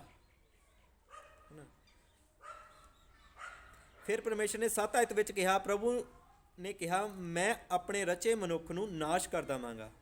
ਉਸ ਦੇ ਨਾਲ ਹੀ ਮੈਂ ਹਰ ਜੰਗਲੀ ਜਾਨਵਰ, ਘਿਸਣ ਵਾਲੇ ਜਾਨਵਰ ਜੋ ਵੀ ਧਰਤੀ ਉੱਤੇ ਬਣਾਏ ਗਏ ਸੀਗੇ, ਪਸ਼ੂ ਪੰਛੀ, ਜੋ ਵੀ ਸਾਰਾ ਕੁਛ ਪਰਮੇਸ਼ਰ ਨੇ ਖਤਮ ਕਰਨ ਦਾ ਫੈਸਲਾ ਕਰ ਲਿਆ। ਪਰ ਜਦੋਂ 8 ਆਇਤ ਪੜ੍ਹਦੇ ਹਾਂ ਤਾਂ ਉੱਥੇ ਲਿਖਿਆ, ਪ੍ਰਭੂ ਪਰਮੇਸ਼ਰ ਨੂੰ ਬਹੁਤ ਚੰਗਾ ਲੱਗਾ। ਅੱਗੇ ਕਾਇਨ ਤੇ ਹਾਵਲ ਦੇ ਵਿੱਚੋਂ ਵੀ ਇੱਕ ਇਨਸਾਨ ਪੈਦਾ ਹੋਇਆ, ਨੂਹ। ਜਦੋਂ ਉਸ ਸਮੇਂ ਕੀ ਹੋਇਆ? ਜਦੋਂ ਨੂਹ ਸੀਗਾ ਤਾਂ ਧਰਤੀ ਉੱਤੇ ਬਹੁਤ ਸਾਰੇ ਇਨਸਾਨ ਸੀਗੇ, ਪਰ ਉਹ ਇਨਸਾਨ ਪਰਮੇਸ਼ਰ ਨੂੰ ਪਸੰਦ ਨਹੀਂ ਸੀਗੇ। ਪਰਮੇਸ਼ਰ ਨੇ ਫੈਸਲਾ ਕਰ ਲਿਆ ਕਿ ਮੈਂ ਇਸ ਧਰਤੀ ਨੂੰ ਖਤਮ ਕਰ ਦੇਣਾ। ਪਰ ਨੂਹ ਪਰਮੇਸ਼ਰ ਨੂੰ ਪਸੰਦ ਆਇਆ। ਪਰ ਪਰਮੇਸ਼ਰ ਦਾ ਜਿਹੜਾ ਪਲੈਨਿੰਗ ਆ, ਪਰਮੇਸ਼ਰ ਕਦੇ ਵੀ ਬੁਰਾਈ ਨੂੰ ਖਤਮ ਕਰਦਾ ਕਦੇ ਭਲਾਈ ਨੂੰ ਖਤਮ ਨਹੀਂ ਕਰੇਗਾ। ਪਰ ਪਰਮੇਸ਼ਰ ਨੇ ਉਸ ਨੂੰ ਬਹੁਤ ਚੰਗਾ ਲੱਗਿਆ। ਉਹ ਜਿਹੜਾ ਨੂਹ ਸੀਗਾ ਪਰਮੇਸ਼ਰ ਦੇ ਸੰਗ ਚੱਲਦਾ ਸੀਗਾ, ਪਰਮੇਸ਼ਰ ਦੀ ਆਵਾਜ਼ ਸੁਣ ਕੇ ਚੱਲਦਾ ਸੀਗਾ, ਅਤੇ ਉਹ ਇੱਕ ਤਰ੍ਹਾਂ ਦਾ ਹਾਵਲ ਵਰਗਾ ਸੀਗਾ। ਜਿਸ ਤਰ੍ਹਾਂ ਪਰਮੇਸ਼ਰ ਨੇ ਹਾਵਲ ਦੀ ਭੇਡ ਨੂੰ ਪਸੰਦ ਕਰ ਲਿਆ ਸੀਗਾ, ਇਸ ਤਰ੍ਹਾਂ ਜਿਹੜਾ ਨੂਹ ਵੀ ਪਰਮੇਸ਼ਰ ਨੂੰ ਪਸੰਦ ਆਇਆ। ਤਾਂ ਕੀ ਹੋਇਆ? ਪਰਮੇਸ਼ਰ ਨੇ ਉਸ ਨੂਹ ਨੂੰ ਬਚਾਉਣ ਦੇ ਲਈ, ਪੂਰੀ ਦੁਨੀਆ ਨੂੰ ਖਤਮ ਕਰ ਦੇਣ ਦਾ ਜਦੋਂ ਫੈਸਲਾ ਕਰ ਲਿਆ, ਨੂਹ ਨੂੰ ਬਚਾਉਣ ਦੇ ਲਈ ਪਰਮੇਸ਼ਰ ਨੇ ਕੀ ਕਿਹਾ? ਕਹਿੰਦਾ, ਤੂੰ ਆਪਣੇ ਲਈ ਇੱਕ ਕਿਸ਼ਤੀ ਬਣਾ। ਤਾਂ ਤੁਸੀਂ ਇਸ ਘਟਨਾ ਨੂੰ ਜਾਣਦੇ ਹੋ। ਤਾਂ ਪਰਮੇਸ਼ਰ ਨੇ ਉਸ ਨੂੰ ਸਾਰਾ ਕੁਝ ਦੱਸਿਆ ਕਿ ਤੂੰ ਆਪਣੇ ਲਈ ਕਿਸ਼ਤੀ ਬਣਾ, ਕਿੰਨੀ ਲੰਬੀ ਚੌੜੀ, ਜੋ ਵੀ ਉਸਨੇ ਸਾਰਾ ਕੁਝ ਪਰਮੇਸ਼ਰ ਦੇ ਕਹੇ ਦੇ ਅਨੁਸਾਰ ਉਸਨੇ ਤਿਆਰ ਕੀਤਾ। ਤਾਂ ਫਿਰ ਜਦੋਂ ਉਸਨੇ ਕਿਸ਼ਤੀ ਬਣਾਈ ਤਾਂ ਪਰਮੇਸ਼ਰ ਨੇ ਉਸ ਨੂੰ ਕੁਝ ਆਗਿਆਵਾਂ ਦਿੱਤੀਆਂ। ਪਰਮੇਸ਼ਰ ਨੇ ਜਦੋਂ 7ਵਾਂ ਅਧਿਆਇ ਉਹਦੀ 1 ਆਇਤ ਪੜ੍ਹਦੇ ਹਾਂ, ਪ੍ਰਭੂ ਨੇ ਨੂਹ ਨੂੰ ਕਿਹਾ, ਤੂੰ ਆਪਣੇ ਪੂਰੇ ਟੱਬਰ ਸਮੇਤ ਕਿਸ਼ਤੀ ਵਿੱਚ ਜਾ। ਤਾਂ ਪਰਮੇਸ਼ਰ ਨੇ ਕੀ ਕਿਹਾ? ਤੂੰ ਕਿਸ਼ਤੀ ਦੇ ਵਿੱਚ ਚਲਾ ਜਾ, ਜਿਹੜਾ ਤੇਰਾ ਟੱਬਰ ਹੈ, ਜਿਹੜੇ ਤੇਰੇ ਧੀਆਂ, ਤੇਰੇ ਪੁੱਤਰ ਹੈ। ਤਾਂ ਉਸਦੇ 4 ਬੇਟੇ ਸੀਗੇ ਅਤੇ 4 ਉਹਨਾਂ ਬੇਟਿਆਂ ਦੀਆਂ ਪਤਨੀਆਂ ਸੀਗੀਆਂ, ਅਤੇ ਨੂਹ ਆਪ ਸੀਗਾ ਅਤੇ ਉਸਦੀ ਵਾਈਫ ਸੀਗੀ, ਅਤੇ ਇੱਕ ਟੋਟਲ 8 ਪ੍ਰਾਣੀ ਸੀਗੇ, ਅਤੇ 8 ਦੇ 8 ਪ੍ਰਾਣੀ ਕਿਸ਼ਤੀ ਦੇ ਵਿੱਚ ਚਲੇ ਗਏ। ਤਾਂ ਪਰਮੇਸ਼ਰ ਨੇ ਫਿਰ ਕੀ ਅੱਗੇ ਉਸ ਨੂੰ ਕਿਹਾ? ਦੂਸਰੀ ਆਇਤ ਵਿੱਚ ਲਿਖਿਆ ਵਾ, ਸ਼ੁੱਧ ਜਾਨਵਰ ਦੇ 7-7 ਜੋੜੇ ਅਸ਼ੁੱਧ ਜਾਨਵਰ ਦਾ ਕੇਵਲ ਇੱਕ ਜੋੜਾ। ਪਰਮੇਸ਼ਰ ਨੇ ਕੀ ਕਿਹਾ, ਤੂੰ ਆਪ ਵੀ ਚਲਾ ਜਾ ਕਿਸ਼ਤੀ ਦੇ ਵਿੱਚ ਤੇ ਆਪਣੇ ਨਾਲ ਕੀ ਕਰਨਾ, ਸ਼ੁੱਧ ਜਾਨਵਰ ਜਿਹੜੇ ਆ ਸਾਫ ਸੁਥਰੇ ਸ਼ੁੱਧ, ਤੇ ਉਹਨਾਂ ਦੇ ਕੀ ਕਰ 7-7 ਜੋੜੇ ਤੇ ਅਸ਼ੁੱਧ ਜਾਨਵਰ ਦਾ ਇੱਕ ਜੋੜਾ ਲੈ ਚੱਲ, ਨਰ ਅਤੇ ਮਾਦਾ, ਮੇਲ ਤੇ ਫੀਮੇਲ ਆਪਣੇ ਨਾਲ ਅੰਦਰ ਲੈ ਜਾ। ਇਸੇ ਤਰ੍ਹਾਂ ਹਵਾ ਦੇ ਪੰਛੀਆਂ ਤੇ ਜਿੰਨੇ ਵੀ ਜਾਨਵਰ ਸੀਗੇ, ਹਰੇਕ ਜਾਨਵਰ ਪੰਛੀ ਦਾ ਚਾਹੇ ਕੋਈ ਵੀ ਜਾਨਵਰ ਹੈ, ਉਹ ਸਾਰੇ ਕੀ ਹੋਏ, ਉਸ ਕਿਸ਼ਤੀ ਦੇ ਵਿੱਚ ਚਲੇ ਗਏ। ਤਾਂ ਕੀ ਹੋਇਆ, ਜਦੋਂ ਧਰਤੀ ਉੱਤੇ ਮੀਂਹ ਪਿਆ, ਬਾਰਿਸ਼ ਪਈ, ਤਾਂ ਧਰਤੀ ਪੂਰੀ ਸਮਾਪਤ ਹੋ ਗਈ। 40 ਦਿਨ ਲਗਾਤਾਰ ਬਾਰਿਸ਼ ਪੈਂਦੀ ਰਹੀ। ਤਾਂ ਕੀ ਹੋਇਆ, ਜਦੋਂ ਪੂਰੀ ਦੁਨੀਆ ਖਤਮ ਹੋ ਗਈ ਤੇ ਨੂਹ ਕੁਛ ਸਮੇਂ ਬਾਅਦ ਜਦੋਂ ਪਾਣੀ ਧਰਤੀ ਉੱਤੇ ਘਟ ਗਿਆ, ਥੱਲੇ ਆ ਗਿਆ, ਤਾਂ ਜਦੋਂ ਉਹ ਥੱਲੇ ਆਇਆ ਤਾਂ ਕੀ ਹੋਇਆ, ਜਦੋਂ 8ਵਾਂ ਅਧਿਆਇ ਉਹਦੀ 20 ਆਇਤ ਪੜ੍ਹਦੇ ਹਾਂ, ਤਦ ਨੂਹ ਨੇ ਪ੍ਰਭੂ ਦੇ ਲਈ ਇੱਕ ਬੇਦੀ ਬਣਾਈ। ਜਦੋਂ ਜ਼ਮੀਨ ਉੱਤੇ ਆ ਗਿਆ, ਪੂਰੀ ਦੁਨੀਆ ਆਲੇ ਦੁਆਲੇ ਖਤਮ ਹੋ ਗਈ ਸੀਗੀ, ਤਾਂ ਉਸਨੇ ਇੱਕ ਬੇਦੀ ਬਣਾਈ। ਸਭ ਤੋਂ ਪਹਿਲਾਂ ਜਿਹੜੀ ਬੇਦੀ ਆ, ਉਹ ਇਹ ਤੁਹਾਡੀ ਪ੍ਰਾਰਥਨਾ ਨੂੰ ਦਰਸਾਉਂਦੀ ਆ, ਤੁਹਾਡੇ ਦਿਲ ਨੂੰ ਦਰਸਾਉਂਦੀ ਆ, ਹਾਲੇਲੂਇਆ, ਤੁਹਾਡੇ ਭੇਟ ਨੂੰ ਦਰਸਾਉਂਦੀ ਆ। ਬੇਦੀ ਬਣਾਈ, ਉਸ ਉੱਤੇ ਸ਼ੁੱਧ ਜਾਨਵਰ ਅਤੇ ਪੰਛੀਆਂ ਵਿੱਚੋਂ ਲੈ ਕੇ ਹੋਮ ਬਲੀ ਚੜਾਈ, ਹਾਲੇਲੂਇਆ। ਪ੍ਰਭੂ ਨੂੰ ਉਸ ਬਲੀ ਦੀ ਸੁਗੰਧ ਚੰਗੀ ਲੱਗੀ, ਇਸ ਲਈ ਉਸਨੇ ਆਪਣੇ ਆਪ ਨੂੰ ਕਿਹਾ, ਮੈਂ ਅੱਗੇ ਤੋਂ ਮਨੁੱਖ ਦੇ ਕਾਰਨ ਧਰਤੀ ਨੂੰ ਸ਼ਰਾਪ ਨਹੀਂ ਦੇਵਾਂਗਾ। ਪਰਮੇਸ਼ਰ ਨੇ ਇੱਕ ਫੈਸਲਾ ਕੀਤਾ ਕਿ ਮੈਂ ਇਨਸਾਨ ਦੇ ਕਾਰਨ ਧਰਤੀ ਨੂੰ ਕਦੇ ਖਤਮ ਨਹੀਂ ਕਰਾਂਗਾ, ਕਿ ਇਨਸਾਨ ਦੇ ਪਾਪ ਦੇ ਕਾਰਨ। ਤਾਂ ਕੀ ਹੋਇਆ, ਕਿਉਂ ਪਰਮੇਸ਼ਰ ਨੇ ਉਸ ਨੂਹ ਦੇ ਕਾਰਨ ਇਹ ਵੱਡਾ ਫੈਸਲਾ ਲਿਆ ਕਿ ਮੈਂ ਅੱਜ ਤੋਂ ਬਾਅਦ ਕੀ ਕਰਾਂਗਾ, ਇਨਸਾਨ ਦੇ ਕਾਰਨ, ਮਨੁੱਖ ਦੇ ਕਾਰਨ ਧਰਤੀ ਨੂੰ ਸ਼ਰਾਪ ਨਹੀਂ ਦੇਵਾਂਗਾ। ਕੀ ਕਾਰਨ ਸੀਗੇ, ਨੂਹ ਦੀ ਬਲੀ ਦੇ ਵਿੱਚ ਕੀ ਖਾਸੀਅਤ ਕੀ ਸੀਗੀ? ਕਿਉਂਕਿ ਜਿਹੜੇ ਨੂਹ ਦੇ ਕੋਲ ਦੋ ਤਰ੍ਹਾਂ ਦੇ ਜਾਨਵਰ ਸੀਗੇ। ਇੱਕ ਤੇ ਸ਼ੁੱਧ ਸੀਗੇ, ਸ਼ੁੱਧ ਦਾ ਮਤਲਬ ਜਿਹੜੇ ਪੂਰਾ ਸਰੀਰ ਸਾਫ਼ ਹੋਵੇ ਤੇ ਉਹਦੇ ਸਾਰੇ ਅੰਗ ਠੀਕ ਹੋਣ। ਇੱਕ ਅਸ਼ੁੱਧ ਜਾਨਵਰ ਸੀਗੇ। ਅਸ਼ੁੱਧ ਜਾਨਵਰ ਕਿਹੜਾ ਸੀਗਾ? ਜਿਹਦਾ ਸਿੰਗ ਟੁੱਟਿਆ ਹੋਵੇ, ਜਾਂ ਅੱਖ ਕਾਣੀ ਹੋਵੇ, ਜਾਂ ਲੱਤ ਟੁੱਟੀ ਹੋਵੇ। ਪਰ ਨੂੰ ਕਿਉਂ ਉਸਦੀ ਭੇਟ ਦੀ ਕਿਉਂ ਉਸ ਨੂੰ ਖੁਸ਼ਬੂ ਪਸੰਦ ਆਈ? ਕਿਉਂਕਿ ਉਸਨੇ ਜਿਹੜਾ ਸੀਗਾ ਅਸ਼ੁੱਧ ਜਾਨਵਰ ਨਹੀਂ, ਬਲਕਿ ਸ਼ੁੱਧ ਜਿਹੜਾ ਸਾਫ਼ ਸੁਥਰਾ ਸੀਗਾ, ਬੈਸਟ ਸੀਗਾ, ਉਹ ਪਰਮੇਸ਼ਰ ਦੇ ਸਾਹਮਣੇ ਚੜਾਇਆ ਸੀਗਾ, ਹਾਲੇਲੂਇਆ। ਜਦੋਂ ਇੱਕ ਇਨਸਾਨ, ਕਿਉਂਕਿ ਜਿਹੜਾ ਨੂਹ ਨੂੰ ਜਿੰਨੇ ਵੀ ਜਾਨਵਰ ਦਿੱਤੇ ਸੀਗੇ, ਕਿਹਨੇ ਦਿੱਤੇ ਸੀਗੇ? ਪਰਮੇਸ਼ਰ ਨੇ ਦਿੱਤੇ ਸੀਗੇ, ਹਾਲੇਲੂਇਆ। ਤੇ ਕਾਇਨ ਤੇ ਹਾਵਲ ਨੂੰ ਵੀ ਅਗਰ ਉਹ ਇੱਜ਼ਤ ਦਿੱਤਾ ਸੀਗਾ, ਕਿਹਨੇ ਦਿੱਤਾ ਸੀਗਾ? ਪਰਮੇਸ਼ਰ ਨੇ ਦਿੱਤਾ ਸੀਗਾ, ਹਾਲੇਲੂਇਆ। ਕਿਉਂਕਿ ਪੂਰੀ ਰਚਨਾ ਨੂੰ ਬਣਾਉਣ ਵਾਲਾ ਪਰਮੇਸ਼ਰ ਹੈ। ਉਹ ਕਿਸੇ ਨੂੰ ਵੀ ਗਰੀਬ ਕਰ ਸਕਦਾ ਤੇ ਕਿਸੇ ਨੂੰ ਵੀ ਅਮੀਰ ਕਰ ਸਕਦਾ ਹੈ, ਆਮੀਨ। ਤੇ ਕਿਉਂ ਉਸ ਨੂੰ ਸੁਗੰਧ ਚੰਗੀ ਲੱਗੀ? ਕਿਉਂਕਿ ਉਹਨੇ ਸ਼ੁੱਧ ਦਿੱਤਾ ਸੀਗਾ, ਬੈਸਟ ਦਿੱਤਾ ਸੀਗਾ, ਹਾਲੇਲੂਇਆ। ਕਿ ਅਸੀਂ ਪਰਮੇਸ਼ਰ ਨੂੰ ਆਪਣੇ ਦਿਲ ਤੋਂ ਕੀ ਦਿੰਦੇ ਹਾਂ, ਹਾਲੇਲੂਇਆ। ਕਿ ਅਸੀਂ ਕਾਇਨ ਵਰਗੇ ਹਾਂ ਕਿ ਹਾਬਲ ਵਰਗੇ ਹਾਂ? ਆਪਣੀ ਜ਼ਿੰਦਗੀ ਦੇ ਵਿੱਚ ਅਸੀਂ ਗੌਰ ਕਰਨਾ ਹੈ, ਅਸੀਂ ਬੈਸਟ ਬਣਨਾ ਹੈ ਪਰਮੇਸ਼ਰ ਨੂੰ, ਅਸੀਂ ਪਹਿਲੇ ਦਰਜਾ ਪਰਮੇਸ਼ਰ ਨੂੰ ਦੇਣਾ ਹੈ ਆਪਣੀ ਜ਼ਿੰਦਗੀ ਦੇ ਵਿੱਚ। ਕਿ ਪਰਮੇਸ਼ਰ, ਜਦੋਂ ਅਸੀਂ ਪਰਮੇਸ਼ਰ ਨੂੰ ਦਈਏ, ਪਰਮੇਸ਼ਰ ਨੂਹ ਦੀ ਤਰ੍ਹਾਂ ਇੱਕ ਫੈਸਲਾ ਲੈ ਲਵੇ ਕਿ ਮੈਂ ਆਹ ਕੰਮ ਕਰਾਂਗਾ ਇਸ ਬੇਟੇ ਦੇ ਲਈ। ਜਦੋਂ ਨੂਹ ਨੇ ਕੀ ਕੀਤਾ, ਉਸਨੇ ਭੇਟ ਚੜਾਈ, ਉਸ ਬੇਦੀ ਉੱਤੇ ਬਲੀ ਚੜਾ ਦਿੱਤੀ ਸ਼ੁੱਧ ਜਾਨਵਰ ਦੀ। ਪਰਮੇਸ਼ਰ ਨੇ ਫੈਸਲਾ ਲਿਆ। ਪਰਮੇਸ਼ਰ ਤੁਹਾਨੂੰ ਦੇਖ ਕੇ ਫੈਸਲਾ ਲੈ ਲਵੇ ਕਿ ਇਹ ਮੇਰਾ ਬੇਟਾ ਪ੍ਰਾਰਥਨਾ ਕਰਦਾ ਹੈ ਕਿ ਮੈਂ ਇਹਦੇ ਦੁਆਰਾ ਇਹਦੀ ਜ਼ਿੰਦਗੀ ਦੇ ਵਿੱਚ ਆਹ ਕੰਮ ਕਰਾਂਗਾ, ਹਾਲੇਲੂਇਆ। ਪਰਮੇਸ਼ਰ ਕੀ ਨਹੀਂ ਕਰ ਸਕਦਾ? ਪਰਮੇਸ਼ਰ ਤੁਹਾਨੂੰ ਦੇਖ ਕੇ ਆਪਣੇ ਡਿਸੀਜ਼ਨ ਨੂੰ ਬਦਲ ਲਵੇ, ਆਪਣੇ ਖਿਆਲ ਨੂੰ ਬਦਲ ਲਵੇ, ਹਾਲੇਲੂਇਆ। ਕਿਤੇ ਇਹ ਨਾ ਹੋਵੇ ਕਿ ਅਸੀਂ ਕਾਇਨ ਵਰਗੇ ਬਣ ਜਾਈਏ, ਕਿ ਆਦਮ ਦੇ ਵਿੱਚੋਂ ਦੋ ਤਰ੍ਹਾਂ ਦੇ ਲੋਕ ਪੈਦੇ ਹੋਏ, ਇੱਕ ਕਾਇਨ ਵਰਗੇ, ਕਿਤੇ ਹਾਵਲ ਵਰਗੇ। ਅਸੀਂ ਉਸ ਹਾਵਲ ਵਰਗੇ ਜੋ ਪਰਮੇਸ਼ਰ ਨੂੰ ਪਸੰਦ ਆਉਂਦੇ ਆ, ਇਹੋ ਜਿਹੇ ਬਣਨਾ ਆ, ਹਾਲੇਲੂਇਆ। ਇਹੋ ਜਿਹੇ ਬਣਨਾ ਆ ਕਿ ਪਰਮੇਸ਼ਰ ਸਾਨੂੰ ਦੇਖ ਕੇ ਆਪਣਾ ਫੈਸਲਾ ਬਦਲ ਲਵੇ। ਜਦੋਂ ਨੂਹ ਨੇ ਉਹ ਬੇਦੀ ਉੱਤੇ ਭੇਟ ਚੜਾਈ, ਤਾਂ ਕੀ ਹੋਇਆ? ਉਸਨੇ ਫੈਸਲਾ, ਪਰਮੇਸ਼ਰ ਨੇ ਕਰ ਲਿਆ ਕਿ ਅੱਜ ਤੋਂ ਬਾਅਦ ਮੈਂ ਮਨੁੱਖ ਦੇ ਕਾਰਨ ਕੀ ਕਰਾਂਗਾ? ਧਰਤੀ ਨੂੰ ਕਦੇ ਵੀ ਨਾਸ਼ ਨਹੀਂ ਕਰਾਂਗਾ। ਜਦੋਂ ਕਹੌਤਾਂ ਉਹਦਾ 18ਵਾਂ ਅਧਿਆਇ ਉਹਦੀ 16 ਆਇਤ ਪੜ੍ਹਦੇ ਹਾਂ, ਉੱਥੇ ਲਿਖਿਆ ਵਾ, ਭੇਂਟ ਮਨੁੱਖ ਲਈ ਮਾਰਗ ਖੋਲ੍ਹ ਦਿੰਦੀ ਆ। ਅਗਰ ਸਾਡੀ ਜ਼ਿੰਦਗੀਆਂ ਦੇ ਵਿੱਚ ਮਾਰਗ ਜਿਹੜੇ ਸਹੀ ਨਹੀਂ ਹੈਗੇ, ਸਾਡੇ ਕੰਮ ਸਹੀ ਨਹੀਂ ਹੈਗੇ, ਤਾਂ ਤੁਹਾਡੀ ਜਿਹੜੀ ਭੇਟ ਹੈ, ਮਤਲਬ ਭੇਟ ਦਾ ਮਤਲਬ ਮੈਂ ਪੈਸੇ ਦੀ ਗੱਲ ਨਹੀਂ ਕਰ ਰਿਹਾ, ਤੁਹਾਡੇ ਟਾਈਥ ਦੀ ਗੱਲ ਨਹੀਂ ਕਰ ਰਿਹਾ, ਤੁਹਾਡਾ ਜਿਹੜਾ ਹਾਰਟ ਹੈ, ਤੁਹਾਡਾ ਦਿਲ ਹੈ, ਪਵਿੱਤਰ ਆਤਮਾ ਦਾ ਮੰਦਿਰ ਹੈ, ਕਿ ਉਹ ਅੰਦਰੋਂ ਖਾਲੀ ਹੈਗਾ ਪਰਮੇਸ਼ਰ ਦੇ ਲਈ। ਤੁਹਾਡਾ ਦਿਲ ਦੀ ਜਿਹੜੀ ਆ, ਤੁਹਾਡਾ ਅੰਦਰਲਾ ਵਿਵੇਕ ਆ, ਤੁਹਾਡਾ ਮਨ ਹੈ, ਪਰਮੇਸ਼ਰ ਦੇ ਪ੍ਰਤੀ ਤੁਸੀਂ ਕੀ ਖਿਆਲ ਰੱਖਦੇ ਆ, ਪਰਮੇਸ਼ਰ ਦੇ ਪ੍ਰਤੀ ਤੁਸੀਂ ਕੀ ਸੋਚ ਰੱਖਦੇ ਆ, ਪਰਮੇਸ਼ਰ ਦੇ ਪ੍ਰਤੀ ਤੁਹਾਡੇ ਮਨ ਦੇ ਵਿੱਚ ਕੀ ਚੱਲ ਰਿਹਾ, ਤੁਹਾਡਾ ਵਿਸ਼ਵਾਸ ਕੀ ਕਹਿੰਦਾ ਪਰਮੇਸ਼ਰ ਦੇ ਪ੍ਰਤੀ, ਇਹ ਮੈਨਾ ਰੱਖਦਾ ਆ। ਕਿਉਂਕਿ ਜਿਹੜਾ ਕਾਇਨ ਸੀਗਾ ਉਹ ਪਰਮੇਸ਼ਰ ਦੇ ਪ੍ਰਤੀ ਕੁਝ ਹੋਰ ਸੋਚਦਾ ਸੀਗਾ ਤੇ ਹਾਬਲ ਕੁਝ ਹੋਰ ਸੋਚਦਾ ਸੀਗਾ। ਕਾਇਨ ਇਹ ਸੋਚਦਾ ਸੀਗਾ ਕਿ ਮੈਂ ਆਪਣੀ ਮਿਹਨਤ ਨਾਲ ਕਰਦਾ, ਪਰਮੇਸ਼ਰ ਦੇ ਸਾਹਮਣੇ ਐਵੇਂ ਹੀ ਚੜਾਈ ਜਾਂਦੇ ਆ, ਮਿਹਨਤ ਮੈਂ ਕਰਦਾ ਇਹ ਚੜਾ ਦਿੰਦੇ ਆ। ਪਰ ਜਿਹੜਾ ਹਾਬਲ ਸੀਗਾ ਉਹ ਉਹ ਇਹਨਾਂ ਗੱਲਾਂ ਦੇ ਲਈ ਧੰਨਵਾਦ ਕਰਦਾ ਸੀਗਾ, ਪਰਮੇਸ਼ਰ ਨੇ ਸਾਰਾ ਕੁਝ ਦਿੱਤਾ ਆ, ਹਾਲੇਲੂਇਆ, ਕਿ ਮੈਂ ਉਹਦੇ ਵਿੱਚੋਂ ਪਰਮੇਸ਼ਰ ਨੂੰ ਦੇ ਰਿਹਾ। ਪਰ ਪਰਮੇਸ਼ਰ ਦੇ ਪ੍ਰਤੀ ਸਾਡਾ ਨੇਚਰ ਕੀ ਆ, ਸੋਚ ਕੀ ਆ, ਖਿਆਲ ਕੀ ਆ, ਇਹ ਸਾਡੀ ਜ਼ਿੰਦਗੀ ਦੇ ਵਿੱਚ ਮਾਇਨਾ ਰੱਖਦਾ ਹੈ। ਇਹ ਸਾਨੂੰ ਇੱਕ ਅੱਛਾ ਇਨਸਾਨ ਵੀ ਬਣਾ ਸਕਦੇ ਆ, ਸਾਨੂੰ ਇੱਕ ਬੁਰਾ ਇਨਸਾਨ ਵੀ ਬਣਾ ਸਕਦੇ ਆ। ਉਹ ਤੁਹਾਡਾ ਖੁਦ ਦੀ ਕੀ ਆ, ਪਰਮੇਸ਼ਰ ਦੇ ਪ੍ਰਤੀ ਕੀ ਸੋਚ ਹੈ, ਹਾਲੇਲੂਇਆ, ਪਰਮੇਸ਼ਰ ਦੇ ਪ੍ਰਤੀ ਕੀ ਤੁਹਾਡੇ ਅੰਦਰ ਚੱਲ ਰਿਹਾ ਆ। ਆਮੀਨ। ਆਪਣੇ ਆਪ 'ਤੇ ਧਿਆਨ ਕਰਨਾ ਕਿ ਅਸੀਂ ਆਦਮ ਤੋਂ ਪੈਦਾ ਹੋਏ ਹਾਂ, ਉਸ ਆਦਮ ਦੇ ਵੰਸ਼ ਦੇ ਵਿੱਚੋਂ ਗਾਹਾਂ ਅੱਗੇ ਵਧਦੇ ਆਏ ਹਾਂ, ਅਤੇ ਅਸੀਂ ਆਪਣੇ ਅੰਦਰ ਇਹੋ ਜਿਹਾ ਸੁਭਾਅ ਪੈਦਾ ਕਰੀਏ, ਇਹੋ ਜਿਹਾ ਕਿ ਅਸੀਂ ਪਰਮੇਸ਼ਰ ਨੂੰ ਪਸੰਦ ਆਈਏ, ਹਾਲੇਲੂਇਆ। ਅਗਰ ਅਸੀਂ ਸੋਹਣੇ ਕੱਪੜੇ ਪਾਉਂਦੇ ਹਾਂ ਕਿ ਅਸੀਂ ਦੁਨੀਆ ਨੂੰ ਪਸੰਦ ਆਈਏ, ਅਤੇ ਆਪਣਾ ਹਰੇਕ ਚੀਜ਼ ਚੇਂਜ ਕਰਦੇ ਹਾਂ। ਅਗਰ ਸਾਡੀ ਜੁੱਤੀ ਖਰਾਬ ਹੋ ਜਾਂਦੀ ਨਵੇਂ ਲੈਂਦੇ ਹਾਂ, ਕੱਪੜੇ ਖਰਾਬ ਹੋ ਜਾਵੇ ਨਵੇਂ ਲੈਂਦੇ ਹਾਂ ਕਿ ਅਸੀਂ ਅੱਛਾ ਦਿਖੀਏ। ਪਰ ਜਿਹੜਾ ਪਰਮੇਸ਼ਰ ਆ ਇਹਨਾਂ ਕੱਪੜਿਆਂ ਨੂੰ ਜਾਂ ਬਾਹਰਲੀ ਰੂਪ ਨੂੰ, ਰੰਗ ਰੂਪ ਨੂੰ ਨਹੀਂ ਦੇਖਦਾ। ਪਰਮੇਸ਼ਰ ਜਿਹੜਾ ਆ ਉਹ ਦਿਲਾਂ ਅਤੇ ਗੁਰਦਿਆਂ ਦਾ ਜਾਂਚਣ ਵਾਲਾ ਪਰਮੇਸ਼ਰ ਹੈ, ਹਾਲੇਲੂਇਆ, ਕਿ ਉਹ ਸਾਡੇ ਅੰਦਰਲੇ ਦਿਲ ਨੂੰ ਦੇਖਦਾ ਆ, ਉਹ ਸਾਡੇ ਅੰਦਰਲੇ ਮਨ ਨੂੰ ਦੇਖਦਾ ਆ। ਆਮੀਨ। ਕਿਉਂਕਿ ਜਿਸ ਤਰ੍ਹਾਂ ਇੱਕ ਔਰਤ ਸੀਗੀ, ਉਸਨੇ ਪਰਮੇਸ਼ਰ ਦੇ ਸਾਹਮਣੇ 2 ਦਮੜੀਆਂ ਚੜਾਈਆਂ ਸੀਗੀਆਂ। ਪਰਮੇਸ਼ਰ ਨੇ ਕੀ ਕਿਹਾ, ਇਹਨੇ ਸਭ ਨਾਲ ਉੱਤੋਂ ਚੜਾਇਆ, ਕਿਉਂਕਿ ਉਸਨੇ ਉਹ ਆਪਣਾ ਹਾਰਟ ਜਿਹੜਾ ਖੋਲ੍ਹ ਦਿੱਤਾ ਸੀਗਾ ਪਰਮੇਸ਼ਰ ਦੇ ਲਈ, ਹਾਲੇਲੂਇਆ। ਅਤੇ ਆਪਣਾ ਜਿਹੜਾ ਹਾਰਟ ਹੈ ਪਰਮੇਸ਼ਰ ਦੇ ਲਈ ਖੋਲ੍ਹੋ। ਜਦੋਂ ਆਪਣਾ ਦਿਲ ਅਸੀਂ ਪਰਮੇਸ਼ਰ ਲਈ ਖੋਲ੍ਹਾਂਗੇ ਤਾਂ ਸਵਰਗ ਸਾਡੇ ਲਈ ਆਪਣੇ ਆਪ ਖੁੱਲ੍ਹ ਜਾਏਗਾ, ਉਸ ਦਾ ਅਨੁਗ੍ਰਹਿ ਸਾਡੇ ਉੱਤੇ ਆਪਣੇ ਆਪ ਆ ਜਾਏਗਾ, ਉਸ ਦੀ ਕਿਰਪਾ ਸਾਡੇ ਉੱਤੇ ਆਪਣੇ ਆਪ ਆ ਜਾਏਗੀ। ਸਾਡੀ ਜ਼ਿੰਦਗੀ ਦੇ ਵਿੱਚ ਆਪਣੇ ਆਪ ਸਾਰੇ ਕੰਮ ਹੋਣ ਲੱਗ ਪੈਣਗੇ। ਆਮੀਨ। ਕਿਉਂਕਿ ਜਦੋਂ ਪਰਮੇਸ਼ਰ ਨੇ ਬੋਲਿਆ ਕਿ ਧਰਤੀ ਬਣ ਜਾਏ ਤਾਂ ਆਪਣੇ ਆਪੇ ਬਣ ਗਈ, ਸੂਰਜ ਬਣ ਜਾਏ, ਚੰਦਰਮਾ ਬਣ ਜਾਏ, ਤਾਰੇ ਬਣ ਜਾਏ, ਪਰਮੇਸ਼ਰ ਬੋਲਦਾ ਗਿਆ ਬਣਦਾ ਗਿਆ। ਜਾਨਵਰ ਪਰਮੇਸ਼ਰ ਕਿਹਾ ਬਣ ਜਾਣ, ਜਦੋਂ ਕਾਂ ਅਸੀਂ ਚਿੜੀਆਂ ਪੰਛੀ ਜਿੰਨੇ ਵੀ ਉੱਡਦੇ ਦੇਖ ਰਹੇ ਹਾਂ, ਪਰਮੇਸ਼ਰ ਸਿਰਫ ਬੋਲਿਆ ਬਣ ਜਾਏ ਬਣ ਗਿਆ। ਵ੍ਰਿਕਸ਼ ਉੱਗ ਖੜੇ, ਕਿਉਂ ਹੋ ਗਿਆ? ਪਰਮੇਸ਼ਰ ਨੇ ਬੋਲਿਆ ਸਿਰਫ, ਹਾਲੇਲੂਇਆ। ਜਦੋਂ ਅਸੀਂ ਪਰਮੇਸ਼ਰ ਨੂੰ ਪਸੰਦ ਆਵਾਂਗੇ, ਪਰਮੇਸ਼ਰ ਸਾਡੇ ਲਈ ਬੋਲੇਗਾ, ਸਿਰਫ ਕਰੇਗਾ ਨਹੀਂ, ਬੋਲੇਗਾ, ਬਣੇਗਾ ਆਪਣੇ ਆਪ ਬਣੇਗਾ। ਕਿਉਂਕਿ ਕਿਸੇ ਨੇ ਨਹੀਂ ਕੁਛ ਬਣਾਇਆ, ਪਰਮੇਸ਼ਰ ਬੋਲਦਾ ਗਿਆ, ਸਿਰਫ ਆਪਣੇ ਆਪ ਬਣਦਾ ਗਿਆ। ਹਵਾ ਤੋਂ ਹੀ ਚੀਜ਼ਾਂ ਬਣਦੀਆਂ ਗਈਆਂ। ਤੁਸੀਂ ਉਸ ਗੱਲ ਦੀ ਕਲਪਨਾ ਕਰਕੇ ਦੇਖੋ ਕਿੱਦਾਂ ਬਣੀਆਂ ਹੋਵੇਗੀਆਂ, ਸੋਚ ਕੇ ਦੇਖੋ, ਇਸ ਉੱਤੇ ਮੰਨਣ ਕਰਕੇ ਦੇਖੋ ਕਿ ਪਰਮੇਸ਼ਰ ਨੇ ਬੋਲਿਆ ਅਤੇ ਹਵਾ ਦੇ ਵਿੱਚ ਆਪਣੇ ਆਪ ਹੀ ਚੀਜ਼ ਬਣ ਗਈ।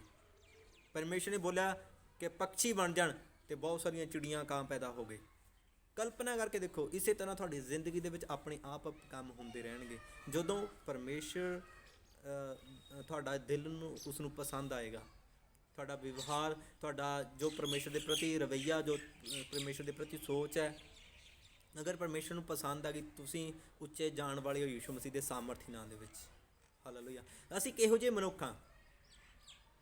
ਬਹੁਤ ਤਰ੍ਹਾਂ ਦੇ ਲੋਕ ਪੈਦਾ ਹੋਏ ਆ, ਕੁਛ ਕਾਇਨ ਵਰਗੇ, ਕੁਛ ਹਾਬਲ ਵਰਗੇ, ਹਾਲੇਲੂਇਆ। ਅਸੀਂ ਕੀ ਬਣਨਾ ਆ? ਅਸੀਂ ਕੀ ਬਣਨਾ ਆ? ਅਸੀਂ ਸਵਾਲ ਹੈ। ਤੁਸੀਂ ਜੋ ਬਣਨਾ ਤੁਹਾਡੇ ਹੱਥ ਦੇ ਵਿੱਚ ਹੈ। ਤੁਸੀਂ ਕਾਇਨ ਬਣਨਾ ਆ, ਤੁਹਾਡੇ ਹੱਥ ਦੇ ਵਿੱਚ। ਤੁਸੀਂ ਹਾਬਲ ਬਣਨਾ ਆ, ਤੁਹਾਡੇ ਹੱਥ ਦੇ ਵਿੱਚ ਹੈ। ਤੁਸੀਂ ਖੁਦ ਆਪਣੀ ਜ਼ਿੰਦਗੀ ਨੂੰ ਬਣਾ ਸਕਦੇ ਹੋ, ਹਾਲੇਲੂਇਆ, ਪਵਿੱਤਰ ਆਤਮਾ ਦੀ ਅਗਵਾਈ ਦੇ ਦੁਆਰਾ। ਆਮੀਨ। ਪਰਮੇਸ਼ਰ ਇਸ ਤੁਹਾਨੂੰ ਛੋਟੇ ਜਿਹੇ ਵਚਨ 'ਤੇ ਆਸ਼ੀਸ਼ ਦੇਵੇ। ਸਾਰਿਆਂ ਨੂੰ ਜੈ ਮਸੀਹ ਦੀ। God bless you.